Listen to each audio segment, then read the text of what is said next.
आज का subject Dharavi development का प्रोजेक्ट।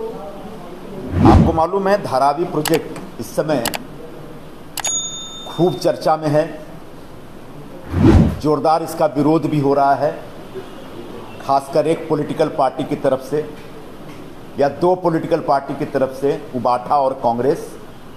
सबसे पहले हम अपनी भूमिका स्पष्ट कर देते हैं। धारावी रीडेवलपमेंट के पक्ष में शिवसेना खड़ी है 100%, लेकिन हम हमेशा ये चाहेंगे कि धारावी में रहने वाले जो गरीब लोग हैं उन सबको घर मिले, उन सबको उनके हक का घर मिले। किसी का भी घर का हक का जो घर है उसको छीनने का अधिकार डेवलपर को नहीं है। अगर किसी एक व्यक्ति को भी घर नहीं मिला या नहीं लेने दिया गया तो शिवसेना शांत नहीं बैठेगी, उस डेवलपर के साथ लड़ाई लड़के धारावी के उस रहिवासी को घर जरूर दिलाएगी।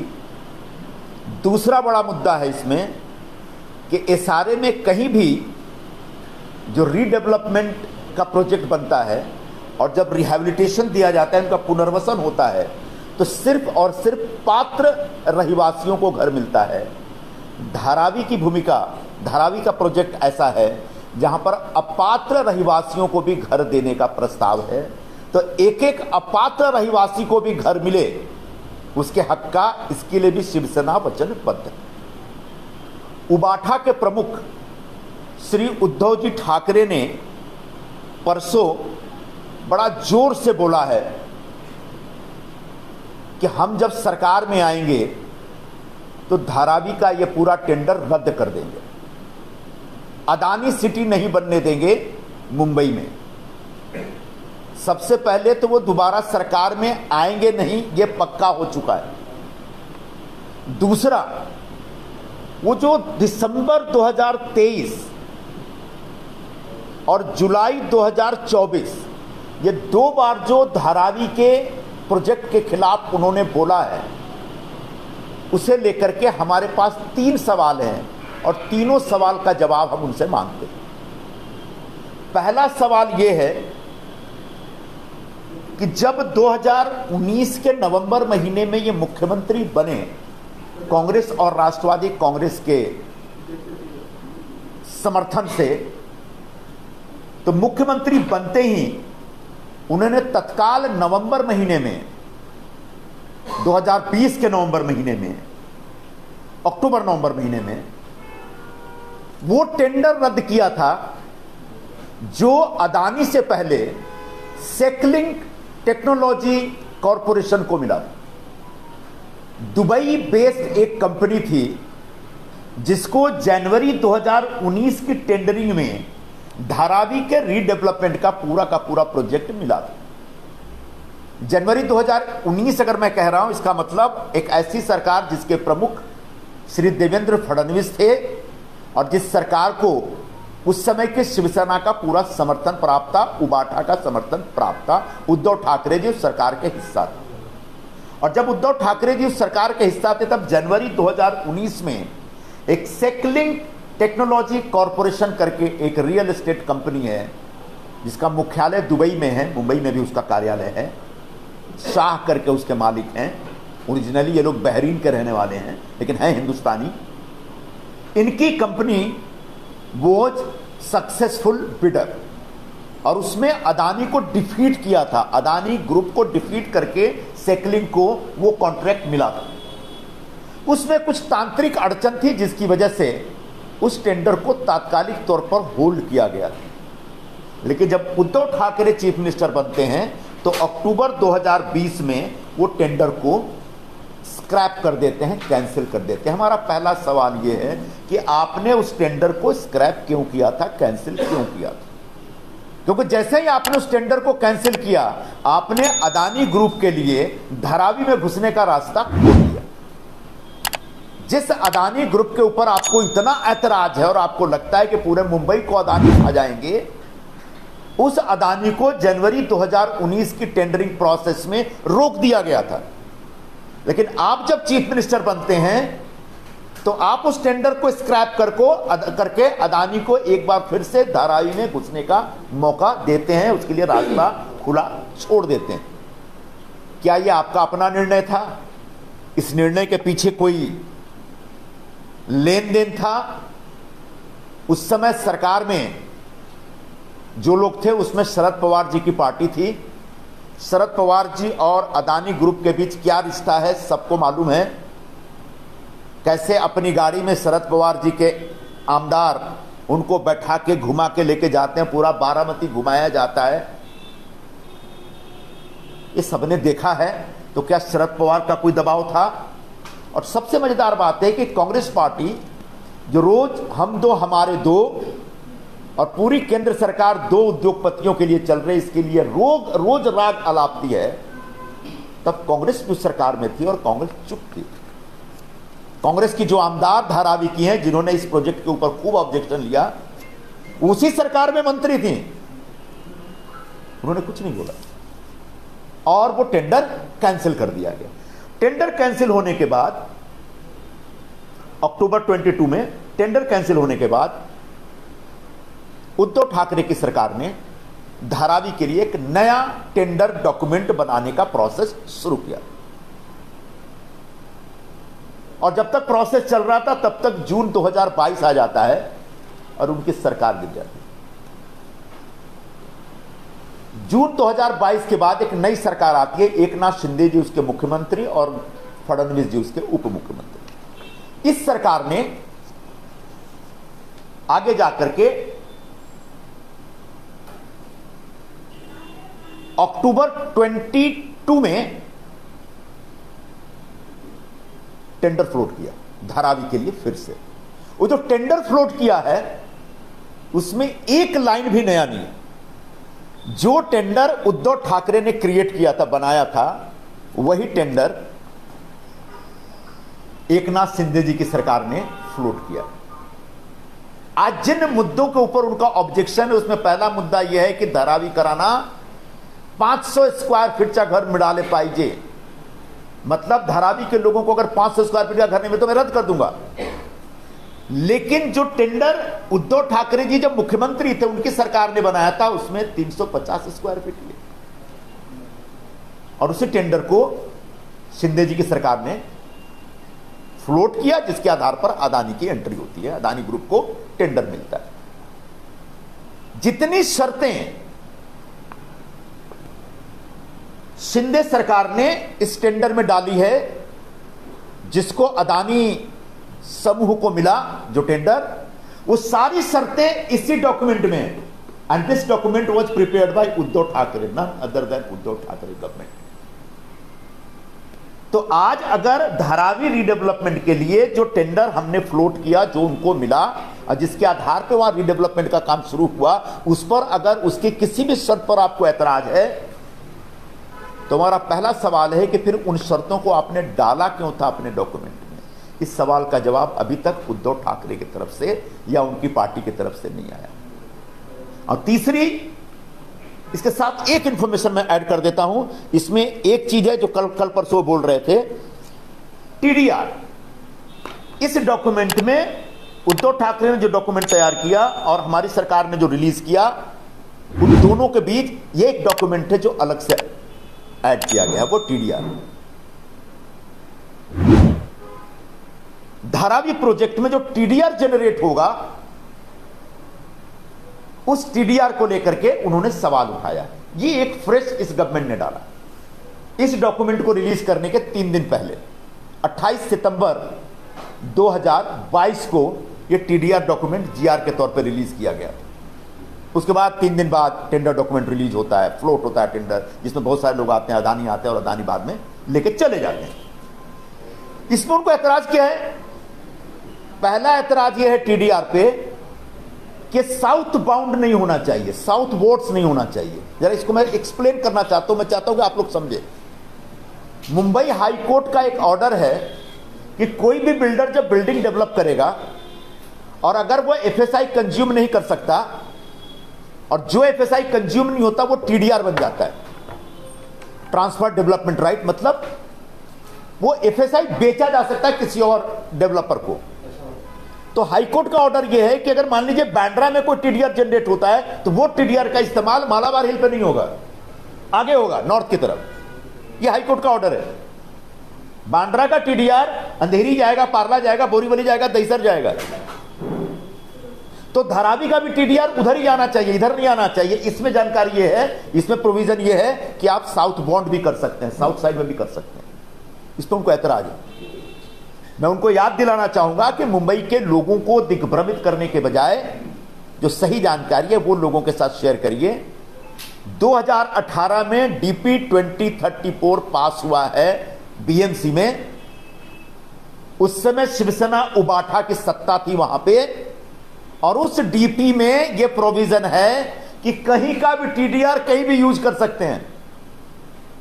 यानी टीडीआर साउथ बोर्ड भी हो सकता है, नॉर्थ बोर्ड भी हो सकता है। यानी बोरीवली का टीडीआर मालाबार हिल में भी हो सकता है, मालाबार हिल का टीडीआर बोरीवली भी जा सकता है। मतलब हाईकोर्ट के ऑर्डर के खिलाफ जाकर के डीपी में हम लोगों ने ये प्रोविजन किया है, और प्रोविजन करने वाले और कोई नहीं, उद्धव ठाकरे, उनकी पार्टी, उनके नगर सेवक है। टीडीआर पे मेन ऑब्जेक्शन इनका ये है। दूसरा ऑब्जेक्शन ये है कि भाई टीडीआर क्यों? बड़ा बेवकूफी भरा प्रश्न है। इसलिए क्यों फनल जोन आता है? फनल जोन मतलब होता है कि एयरपोर्ट का एक जोन जो ऐसे आता है। जैसे जैसे एयरपोर्ट के आप करीब जाएंगे वहां पर हाइट रिस्ट्रिक्शन ज्यादा है। एयरपोर्ट से दूर जाएंगे तो एक एरिया, एक परिसर तक, एक पेरीफेरी में हाइट रिस्ट्रिक्शन होता है। मान लीजिए आपके जमीन को एफएसआई मिलता है कि आप 10 माला बना सकते हैं, लेकिन एयरपोर्ट का जोन है तो 5 माला ही बना सकते हैं हाइट रिस्ट्रिक्शन की वजह से। तो बाकी 5 माला का जो एफएसआई वो टीडीआर में बेच सकते हैं। तो धारावी भी उसी जोन में आता है। इनको एफएसआई मिल रहा है लेकिन हाइट रिस्ट्रिक्शन है, तो वो जो एक्स्ट्रा एफएसआई है उसको टीडीआर में कन्वर्ट करके बेचना ही पड़ेगा। और टीडीआर में कन्वर्ट करके बेचेंगे तो कैश मिलेगा। उस कैश की वजह से ये प्रोजेक्ट वायबल हो रहा है। इसमें 20,000 करोड़ का इन्वेस्टमेंट है, और शुरू के 10-15 वर्षों तक इसमें से कोई रिटर्न नहीं है। इसलिए गवर्नमेंट ने एक स्पेशल, चूंकि प्रोजेक्ट को वायबल करना है, ये प्रोजेक्ट आज से नहीं बन रहा है, 76-78 से धारावी का रीडेवलपमेंट प्लान हो रहा है। 99 में सीरियसली प्लान हुआ। उसका पता नहीं कितने डेवलपर आए, कितनी बार डीपीआर बना।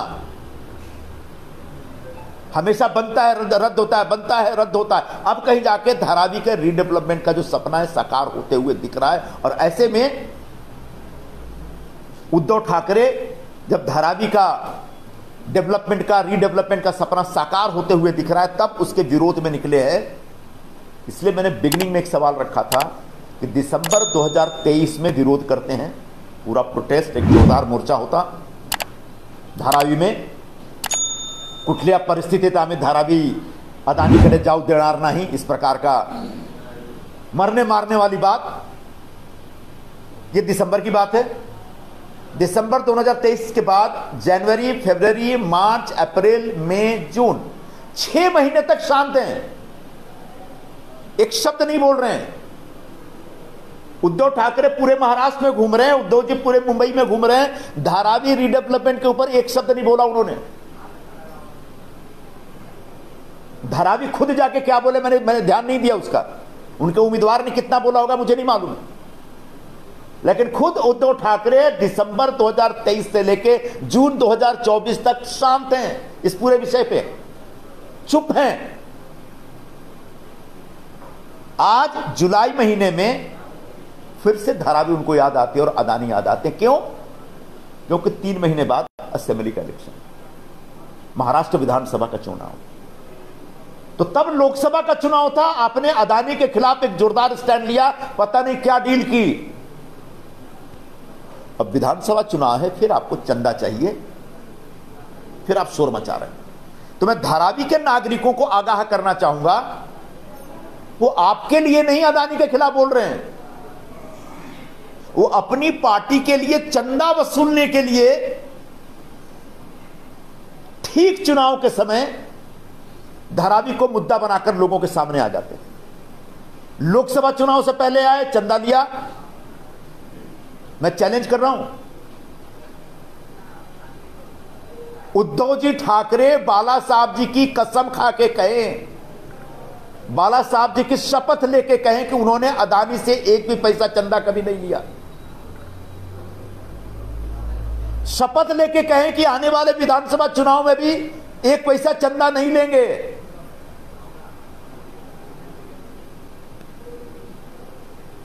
तो ये सिर्फ चुनाव में चंदा वसूलने के लिए धारावी के डेवलपमेंट के खिलाफ एक स्टैंड लेने वाली बात हो रही है।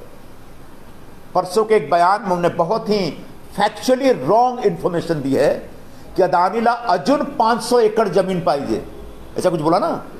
500-550 एकड़ और जमीन चाहिए। अदानी को नहीं चाहिए, अदानी ग्रुप को जमीन नहीं चाहिए। वो जमीन काहे के लिए है? जो धारावी के अपात्र रहिवासी हैं, 60,000 पात्र हैं वहां पे, 60,000 घर पात्र हैं। अगर मुख्यमंत्री जी का जो अनाउंसमेंट है परसों विधानसभा में कि 1+1 यानी पहला माला भी हमें रेगुलर करना, तो मतलब 60,000 और ले लीजिए तो 1,20,000 घर रेगुलराइज होंगे जिनको वहां पर घर देना है धारावी में। अगर 1+3 बना हुआ है धारावी में, एवरेज 1+3 1+4 ही है वहां पे, तो अगर 2 माला और है तो 1,20,000 और घरों को रिहैब करना है, परिवारों को रिहैब करना है। यानी 1,20,000 और घर बनाना, और उसके लिए जो जमीन होगी वो अदानी ग्रुप के मालिकी का जमीन नहीं होगी, वो जमीन महाराष्ट्र सरकार की होगी, इशारे की होगी या कलेक्टर लैंड होगी, और वो जमीन हमारी होगी। उसके ऊपर घर बनाने की जिम्मेदारी अदानी ग्रुप की है। मतलब उनको जमीन नहीं चाहिए, वो जमीन चाहिए जहां उनको घर बना के जो अपात्र लोग हैं उनको रिहैब किया जा सके। तो आज जो 500 एकड़ जमीन की बात हो रही है उसका विरोध करके धारावी के जो अपात्र लोग हैं उनके रिहेबिलिटेशन का विरोध कर रहे हैं, उनके पुनर्वसन का विरोध कर रहे हैं उद्धव ठाकरे। तो मैंने जैसा प्रारंभ में कहा था, हम धारावी के डेवलपमेंट के पक्ष में खड़े। पूरा मुंबई, पूरा हिंदुस्तान चाहता है, पूरा धारावी चाहता है, लेकिन धारावी के एक एक व्यक्ति को, एक एक रहवासी को घर मिले रिडेवलपमेंट के बाद, ऐसी हमारी इच्छा। और अगर उसके घर मिलने में कोई अड़चन आएगी तो उस अड़चन के खिलाफ हम लड़ाई लड़ेंगे, ऐसा ये हमारी भूमिका है। हिंदी में चल जाएगा, चले।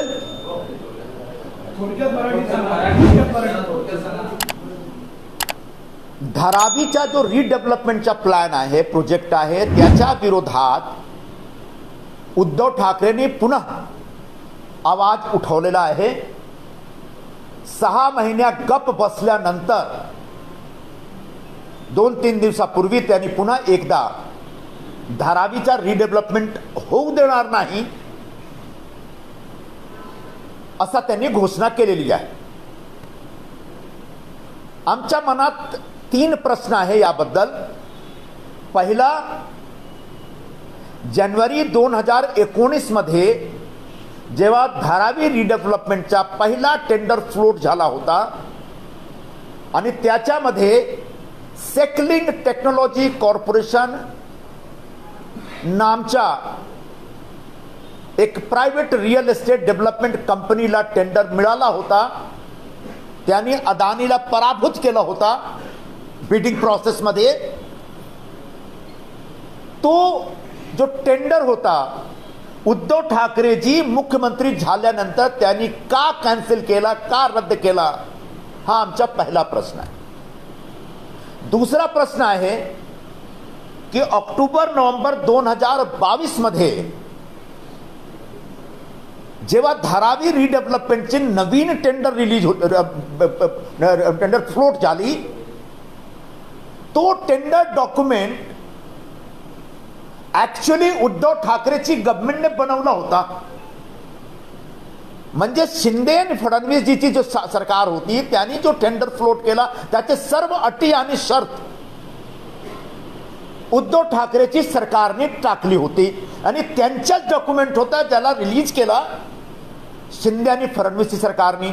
आणि तो डॉक्युमेंट इकडे आमच्याकडे आहे, एक्झॅक्टली तोच डॉक्युमेंट आहे। आणि तिसरा जो सवाल आहे टायमिंगचा, तुम्ही 2023 डिसेंबर महिन्यामध्ये जोरदार विरोध करता, जोरदार हल्ला करता अदानी ग्रुपवर आणि धारावीची लूट झालेली आहे, धारावीचा रिडेव्हलपमेंट होऊ देणार नाही, कारण 2-3 महिन्यानंतर लोकसभा निवडणुकी होतात।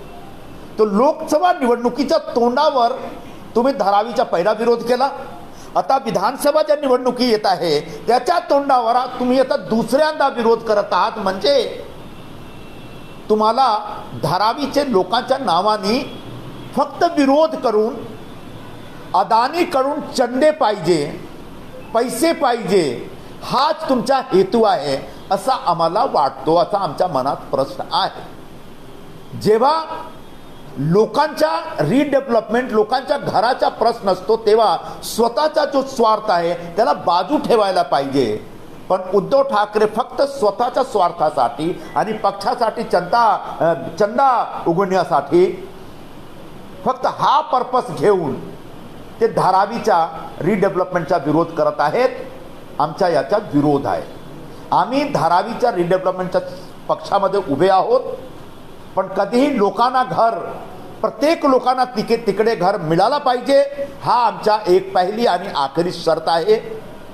पात्र किंवा अपात्र सर्व प्रकारचे जो रहिवासी आहेत धारावीमध्ये, त्यांना धारावी नाही तर दुसऱ्या ठिकाणावर नव धारावी जो एक प्रोजेक्ट आहे त्याच्यामध्ये सर्वांना घर भेटेल। ते सांगतात की 350 स्क्वेअर फीटच्या ऐवजी 500 स्क्वेअर फीटचा घर मिळाला पाहिजे। त्यांनी जो डॉक्युमेंट तयार केलेला आहे त्याच्यामध्ये 350 स्क्वेअर फीटचा घर देण्याचा त्यांनी अट ठेवला होता। जेव्हा तुम्ही डॉक्युमेंट तयार करत होता तेव्हा तुमच्या मनात हा प्रश्न नव्हता का? असा ढेर सारे काही प्रश्न आहेत ज्याच्यावर उद्धव ठाकरेचा जो विरोध आहे फक्त असा वाटतो की फक्त विरोधासाठी विरोध करतात, चंदा उगवण्यासाठी विरोध करतात, लोकांचा पुनर्वसन झाला पाहिजे हा विषय त्यांच्या मनात नाही आहे। चला, आपने कहा कि दिसंबर में एक आंदोलन हुआ, उसके बाद वो शांत हो गए। कसम खाते ठाकरे बताया कि उन्होंने चंदा नहीं मिला। क्या आप ये कह रहे हैं कि उनको भी टेम्पो भर के गया?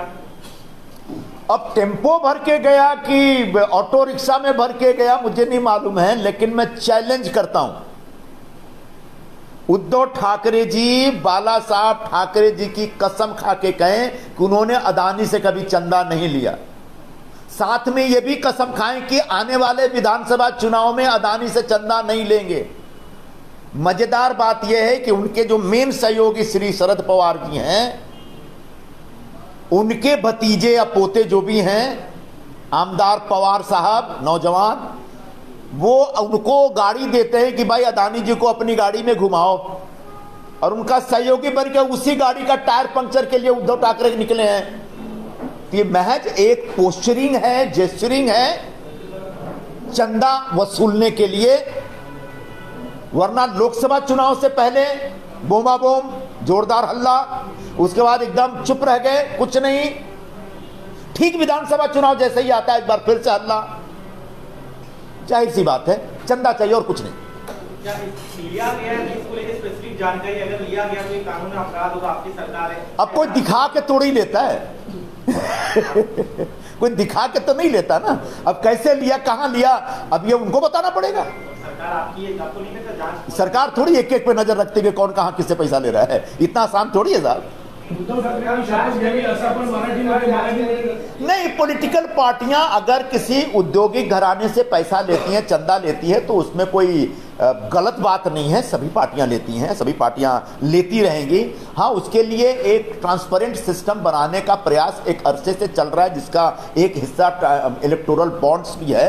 तो आज तक वो ट्रांसपेरेंट सिस्टम बन नहीं पाया है, लेकिन तमाम पॉलिटिकल पार्टियां बड़े बड़े उद्योगपतियों के साथ या बिल्डरों से पैसे लेती हैं, चंदा लेती हैं चुनाव लड़ने के लिए। ये इतना बड़ा पाप नहीं है, लेकिन एक तरफ चंदा लेना और दूसरी तरफ विरोध करना और फिर विरोध करके फिर से चंदा लेना, ये जो ड्रामा और ढकोसला चल रहा है, इसका विरोध हमारा है। मराठीमध्ये सांगा की काय उद्धव ठाकरेंची शपथ घ्यावी हे जे आपण म्हणताय, काय आपला नेमका आवाज? मी बोललो की डिसेंबर 2023 मध्ये त्यांनी पहिल्यांदा धारावी प्रोजेक्टच्या विरोधात बोलले होते। तेव्हा लोकसभाची निवडणुकीची एक तयारी सुरू झाली होती। त्यानंतर 6 महिन्यात ते गप्प बसले। आमच्या मनात प्रश्न आहे, का गप्प बसला तुम्ही? निवडणुकीच्या प्रचारादरम्यान पण धारावी आणि अदानी ग्रुपचे कधी कुठेही चर्चा नाही झाली। आता पुन्हा जुलै 2024 मध्ये तुम्ही त्या विषयावर एक जोरदार बोंबाबोंब करता, म्हणजे निवडणुकीचं घेणं देणं आहे? लोकसभा निवडणुकीच्या दरम्यान तुम्ही बोलता आणि चंदा घेता. आता विधानसभा निवडणुकी आलेल्या पुन्हा तुम्हाला चंदा पाहिजे आणि धारावी ज्या जो लोकांचा डेव्हलपमेंट होत आहे त्याच्या विरोधात तुम्ही एक अदानीवर हल्ला करता. हल्ला करा. माझा असा प्रश्न आहे की तुम्ही बाळासाहेबांचा शपथ घेऊन सांगा की तुम्ही कधीही अदानी ग्रुप कडून चंदे घेतला नाही आणि पुढेही बाळासाहेबांची शपथ घेऊन सांगा की तुम्ही अदानी ग्रुप कडून कधीही चंदा घेणार नाही. हा आमचा एक सरळ प्रश्न आहे, थेट प्रश्न आहे तुमच्याशी. इसके अलावा एक कल अमित शाह जी ने कहा कि अगली सरकार महायुति की होगी. इस पर आपका क्या कहना है? अगर सरकार की स्थिति बनाने की स्थिति होती है तो सीएम कौन होगी? ये बात सही है कि अगली सरकार महायुति की ही होगी और ज्यादा ताकत के साथ आएगी. ये बात सही है. अब उसके आगे का जो प्रश्न है उस प्रश्न का जवाब मेरे पास नहीं है, क्योंकि वो सारा जो फैसला है वो तीनों पार्टियों के प्रमुख और बीजेपी के राष्ट्रीय स्तर के जो प्रमुख लोग हैं, अपने प्रधानमंत्री जी हैं, गृह मंत्री जी हैं, उनके बीजेपी के अध्यक्ष जी हैं, हमारे पार्टी के अध्यक्ष हैं, मुख्य नेता हैं शिंदे जी, ये सब लोग मिलकर तय करेंगे. इसलिए फिलहाल इस विषय पे मैं कुछ नहीं बोल सकता. मुख्यमंत्री एकनाथ राव शिंदे जी हैं, उनके नेतृत्व में आने वाला चुनाव लड़ा जाएगा महायुति की तरफ से. इसके अलावा औरंगजेब फैन क्लब है महाविकास आघाड़ी, लेकिन महाविकास आघाड़ी कहते हैं कि हम लोग इस देश के फैन क्लब है, ना कि औरंगजेब. अब जिस तरीके से उद्धव ठाकरे जी ने हिंदुत्व को त्यागा और कांग्रेस और राष्ट्रवादी कांग्रेस से जुड़ करके कांग्रेस का जो पारंपरिक वोट है मुस्लिम वोटों को अपनी तरफ आकर्षित करने के लिए जिस प्रकार की भूमिका ली है, उस भूमिका को औरंगजेब फैन क्लब की भूमिका ही कही जा सकती है. इसलिए अमित शाह जी ने सही बात कही है. उद्धव ठाकरे जी हिंदुत्व त्याग चुके हैं. मुस्लिम वोटों के लिए वो उनकी पार्टी का पूरी तरह से कांग्रेसीकरण हो चुका है.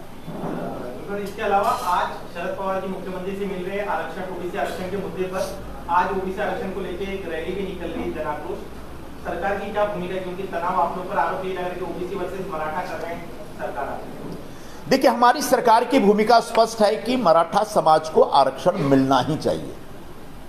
अब ये आरक्षण कैसे मिले यह एक व्यक्ति या एक सरकार और एक पार्टी नहीं तय करेगी. महाराष्ट्र के सभी पॉलिटिकल पार्टियों के नेताओं को बैठ करके जरांगे पाटिल जी जिस प्रकार की भूमिका ले रहे हैं उनकी भूमिका को सामने रखते हुए एक ऐसी व्यवस्था तैयार करें जिसमें मराठा समाज को भी आरक्षण मिले और ओबीसी समाज के आरक्षण को भी धक्का न लगे. अब इस सब पूरी प्रक्रिया में जैसा छगन भुजबल जी ने एक दिन कहा था, शरद पवार ऑलमोस्ट 50 साल से महाराष्ट्र की राजनीति कर रहे हैं और महाराष्ट्र के राजकारण को उनसे बेहतर कोई नहीं समझता है.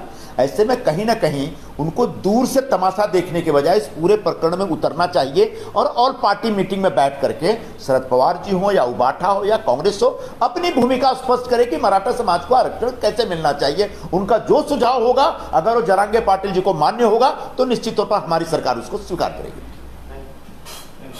उद्धव ठाकरे साहब अगर स्मॉल स्केल इंडस्ट्री दिखाना चाहते हैं तो आपको इतराज नहीं.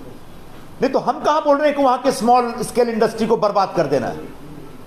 भाई जब धारावी का रीडेवलपमेंट होगा तो सिर्फ घर नहीं है ना, वहां पर बड़े पैमाने पर स्मॉल स्केल इंडस्ट्रीज हैं और उस स्मॉल स्केल इंडस्ट्री के अलावे आधार पर जो इंटीग्रेटेड डेवलपमेंट प्लान है उस इंटीग्रेटेड डेवलपमेंट प्लान में उन उद्योग धंधों को भी सुरक्षित रखा जाएगा. ऐसा इंतजाम टेंडर डॉक्यूमेंट में है. वो वहां के स्मॉल स्केल इंडस्ट्री के लोगों को बचा नहीं रहे हैं, उनको बरगला रहे हैं, उनको बहका रहे हैं, क्योंकि उनको अदानी ग्रुप से फिर चंदा चाहिए. चंदा मिल जाएगा फिर चुप हो जाएंगे. तो इसलिए हम कोई उन जो गरीब छोटे छोटे जो कपड़े के धंधे से जुड़े हैं, बर्तन के धंधे से जुड़े हैं, मिट्टी के धंधे से जुड़े हुए, लेदर के धंधे से जुड़े हुए हैं, उन सबका धंधा सुरक्षित रहना चाहिए. उन सबका धंधा चलाने के लिए जो परिसर है वो परिसर बना के देना चाहिए और इसकी व्यवस्था यहाँ पर है. उत्तर प्रदेश में एक फरमान निकाला गया नेम प्लेट को लेकर अपना नाम चुकाने के लिए. सुप्रीम कोर्ट ने वही उस पर स्टे लगा दिया. अब सुप्रीम कोर्ट ने स्टे लगा दिया तो उसके आगे कौन जा सकता है? मुझे जो समझ में आया उत्तर प्रदेश सरकार का जो फरमान था ये जो कांवड़ यात्रा होती है उसमें शिव भक्तों की एक बहुत ही कठिन तपस्या होती है, और उस कठिन तपस्या में उनका उपवास होता है, शुद्धता होती है, सात्विक भोजन होता है। ऐसे में रास्ते में जो दुकानें होती है उन दुकानों के बारे में उनको पता चलना चाहिए कि कौन सी दुकान में सात्विक भोजन मिल सकता है, कौन सी दुकान में नहीं। तो कहीं रुक करके मान लीजिए चाय भी पीनी, और चाय का जो ग्लास है वो अगर मान लीजिए किसी नॉनवेज रेस्टोरेंट से जुड़ा हुआ है तो उनकी सात्विकता नष्ट हो सकती है, उनकी शुद्धता नष्ट हो सकती है। तो उनके शुद्ध आचरण को प्रोटेक्ट करने के लिए उत्तर प्रदेश सरकार ने इस प्रकार की व्यवस्था की थी। लेकिन कुछ लोगों को यह गलत लगा, कुछ लोगों को गलत लगा, वो लोग सुप्रीम कोर्ट में गए, सुप्रीम कोर्ट ने स्टे दे दिया है। तो मुझे लगता है उसके बाद सरकार इस स्टे को स्वीकार कर लेगी। गरजा हिंदुस्तान चॅनलला सबस्क्राईब करा आणि ताज्या घडामोडी जाणून घेण्यासाठी बेल आयकॉनवर प्रेस करा।